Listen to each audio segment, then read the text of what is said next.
Brooke on behalf of Interior Motions, and I am here with Carol Olmstead. Carol is a critically acclaimed author and Feng Shui expert who will be sharing her insights on implementing Feng Shui into an office. Thanks for speaking with me, Carol. Hi, Brooke. Thanks for inviting me to do this. I love to talk about Feng Shui. So can you tell us what is Feng Shui and what are the basic principles of it? Sure. My working definition is that Feng Shui is a design science, an art and science of arranging your surroundings in balance and harmony with the natural world around us. We all feel better when we're outside. And what Feng Shui does is give us a roadmap, a way of getting your interior space to feel like you're outdoors. Feng Shui has been around 3,000 to 5,000 years. It started in China. There are all sorts of variations of it in different cultures. I tend to practice a very commonplace, real world Feng Shui that works around how you want to live in your homes and work in your space, which is appropriate for our conversation. And I like to talk about the 5 power principles of Feng Shui.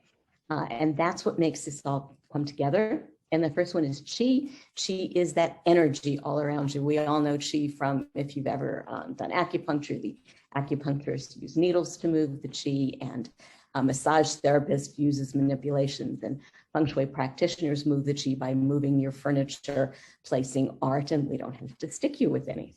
Principle number 2 is called the 5 elements, and that's simply the way we talk about color: fire, earth, metal, water, wood. Each one has a distinct color. Each one has an attribute or attributes, and where you place them in your environment makes this magic happen. Power principle number 3 is the Bagua. That word means 8-sided in Feng Shui, and what that is the mapping chart that we use to put those elements, those colors, those shapes in your environment. Power principle number 4 is yin and yang, or yin and yang, and that is this balance. We don't want everything all light. We want some dark. We don't want all geometric. We want some florals. It's the balance. And the last principle I call connectedness.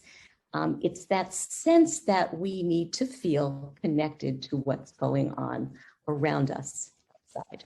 And putting them all together is what makes it work. How can an office implement the principles of Feng Shui to increase productivity? I say very often, you are what you see. What are you looking at in the workplace? What is your staff looking at? What are they seeing? What's going on around them in terms of art, in terms of color? Feng Shui lets us get to all of that and design an office, equip an office, and decorate an office to make people feel better. When they feel better, they're more productive. Is there anything that businesses should absolutely not do to their office spaces in terms of Feng Shui? I'm going to give you 2 answers to that. And the first one is the one I give to everybody, whether they're home or in an office or both. It's don't clutter it up. Clutter in Feng Shui terms is postponed decisions and the inability to move forward. Think about that when you're piling one more thing on, sticking in one more piece of furniture or piece of equipment, one more device. The main thing I say in any office working situation is don't have people sitting with their back to the door. We want people sitting in what we call as command, that is facing the world.